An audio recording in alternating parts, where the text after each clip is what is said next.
Hello, my name is Dr. Elizabeth Englander, and I'm the director of MARC. At MARC, we work really hard to make sure that all of our programs and materials are interesting and practical. At the end of this video, I'll show you some of the many materials and programs we have available that are free or very low cost. Meanwhile, enjoy the program. So if I happen to see a group of students laughing and one student isn't laughing, how am I supposed to tell if this is bullying or not? Maybe they just don't get the joke. The reason it's confusing is that same behaviors are used in each of these situations. These are called gateway behaviors. Gateway behaviors are those behaviors that don't break any school rules, but that do bully by conveying contempt for the recipient. This would be things like whispering pointedly about somebody right in front of them, rolling your eyes when they talk, ignoring them, trying to turn their friends against them, or laughing at them. These behaviors don't break any formal school rules, but they are hurtful and inconsiderate, and they affect everyone. That's why we don't tolerate them in general. As you can see, although at one time kids did use physical aggression to bully each other, most bullying today is done through the use of gateway behaviors. What's tricky is that bullying, teasing, or being mean to somebody can all involve the same types of behaviors. The difference between teasing and bullying isn't the overt behaviors you see, it's the dynamics that are underneath. Bullying is an abuse behavior that has 4 elements. It's repetitive, intentional, impactful, and there is a power imbalance between the kids. But just looking at a single situation or behavior, you can't see if it's repetitive or intentional. The point is, you don't have to tell the difference for sure. Just respond to the overt behavior that you see. Okay, I get that I have to respond, but are there any visual cues that I can use to tell me that there actually is bullying going on? There are 2 clues that reveal possible bullying situations. The first clue is if the situation you're seeing tends to happen over and over again. Even teasing done over and over can be bullying. The second clue is that the situations that have power imbalances have certain characteristics. For example, powerless targets will sometimes defend the bully, which seems strange at the time, but it reveals that they're really afraid of retaliation. Also, if one student has high social status, or the supposed target is a particularly vulnerable student, such as a special needs student or an LGBT student, if you do see either of these clues, repetition or hints that there's a power imbalance, then in addition to responding, you need to go one step further. You can sit down and talk with the kids, or you can bring the situation to the attention of somebody appropriate, like an administrator or a counselor. Well, I certainly can't send every child I see rolling their eyes to the principal's office. However, when I see that behavior, how am I supposed to respond? You're right. When a student doesn't break the formal rules, it's not appropriate to use formal discipline. What's happening with gateway behaviors is that the student is still impacting the target and others, but in a much more subtle way. By being rude, the student isn't just putting down the target, they're impacting the climate in the entire school. Everyone is affected when a lot of kids go around demeaning each other. So the response has 2 parts. First, you need to never just ignore gateway or rude behaviors. Second, you need to tell the child that you are offended and that they need to stop. The point of your saying this isn't just to reinforce the idea that you expect children to behave considerately towards each other, but also you're emphasizing that their behavior is impacting you. Don't put the issue on the target's shoulders. The problem isn't just what they're doing to the target, it's what they're doing to everyone. In fact, you can just send the target away if you like. The important part is that you have to own the issue.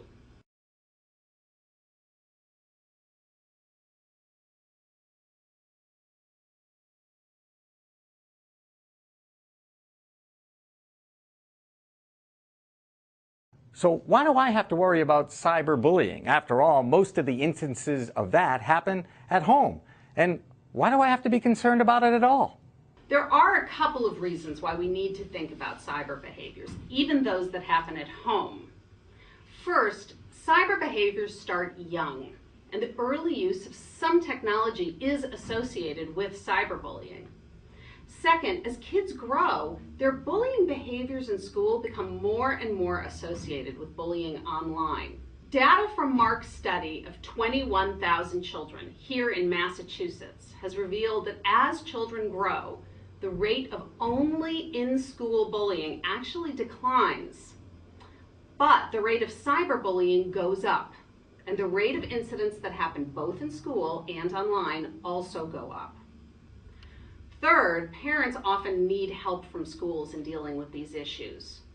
Schools need to take the lead in educating kids about cyber behaviors and cyberbullying. Even in elementary school, cyberbullying happens. The frequency is lower than among older kids, but it's still definitely there.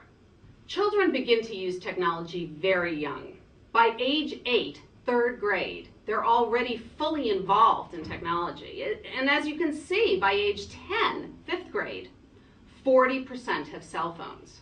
And over 90% are online interacting with others by 3rd grade, usually playing games. But here's what's really interesting. Owning a device in elementary school seems to increase the risk of cyberbullying victimization. Here, you can see how owning a smartphone in 3rd grade increases the risk 4-fold that a child will be a victim of cyberbullying. That increase in risk is something that parents usually don't consider, unfortunately, probably because this data is very new.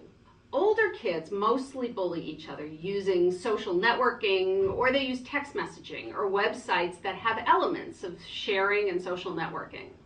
They might start rumors about each other that are posted online or texted to others. They might post videos or pictures that are embarrassing or unflattering or spread around without the target's consent.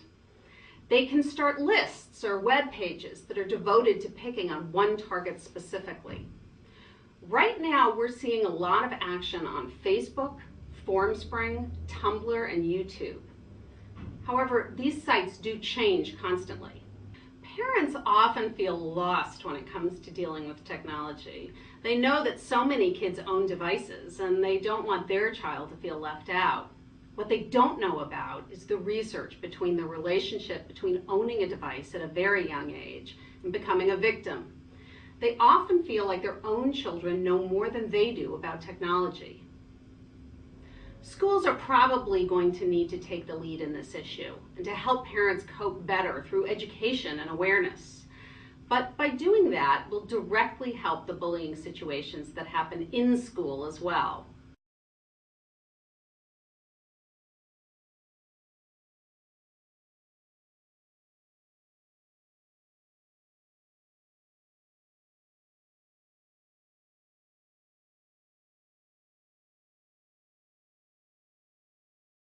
But honestly, I'm so sick of kids calling everything bullying. It's very true that many people overuse the term bullying. Although we did go over the characteristics that actually make something bullying, often it's best not to get into a debate about whether an incident is or isn't bullying. Instead, focus on the actual behavior that's wrong. If a child says someone is laughing at them and they're being bullied, focus on the laughing behavior. Don't get into a debate about the label. Well, now that I know what a gateway behavior is, most parents and children will say, that's such a little thing, we're blowing it completely out of proportion. It's true that by itself, a gateway behavior is a small transgression. That's the reason we're not talking about formal discipline here. Even though gateway behaviors aren't major transgressions, adults still need to let kids know that they affect others and to ask them to stop. Of course, the constant or continued use of gateway behaviors really isn't a small problem at all. So why doesn't the school punish cyberbullies? Schools have limits on their jurisdiction. The United States Supreme Court has ruled that schools can't punish a child for off-campus behavior unless it's an explicit threat or it substantially disrupts the school. Having said that, schools can still support victims of cyberbullying, and they can still educate kids about risky online behaviors. And they should do both of those. It's too hard to respond to gateway behaviors all year long, every single day. Right. The goal isn't for you to have to constantly reprimand kids. Once the kids know that you expect them to behave considerately towards each other, most of them will stop these behaviors in front of you. If you do the response well and consistently, you'll only have to do it for a little while. So the student I told to stop something now completely denies it. Now what do I do? Denial is fine. If she wasn't doing it, that's great. But don't worry and don't get into a debate with the student. Even if you believe her denial, or even if you were wrong, all that happened was that you taught her about your expectations for social behavior. No harm, no foul. So how do we help kids who are addicted to electronics? I'm not sure if addiction is actually the right word here. Kids do get very anxious at the thought of being disconnected from their devices and their peers. They're used to being constantly connected after all. The way to conquer anxiety is first and foremost to be aware of it. So we need to have kids identify, label, and think about why realistically they feel this anxiety.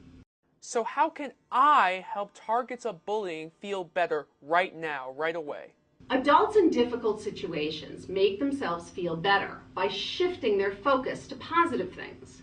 So if you get a crossword from your boss, you might talk to a friend or eat a pint of ice cream, and then you're going to feel better.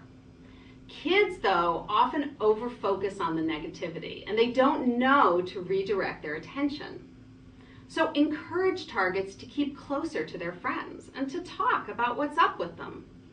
Talk to targets about their interests or what they're good at or what they like doing. And of course, how do I handle tattling? This is a tricky one. Most adults feel like they know when a child is tattling, but other research shows that we're not as astute as we think we are.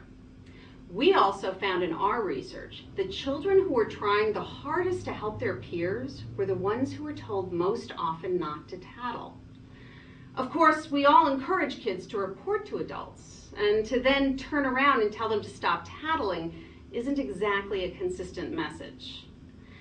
I think that given all of the problems that research has shown us about the tattling issue, it's probably best for now to not use that approach with kids. If you think that a child is telling you something because they have another agenda, try to make the time to get the details and see if you can uncover that agenda instead of ignoring it. Bullying and cyberbullying are very challenging issues. This training has really only touched on a few of the issues involved in these behaviors, but I hope it was useful and interesting. On our website, there are lots of resources. We offer free programs and free curricula for schools. There are games and parental education materials that you can download and distribute for free. We offer surveying services if you want to assess the situation in your school and compare it to other schools. And we run contests and a youth summit every year for your students, where they can be recognized for the wonderful efforts they make to improve their school's climate. MARC also offers workshops and conferences. You can join our mailing list to hear all about our events. If you'd like to give us feedback about this training program, we'd love to hear it. Just click on the link you see at the bottom of the screen. Thanks again. I'm Dr. Elizabeth Englander of the Massachusetts Aggression Reduction Center at Bridgewater State University.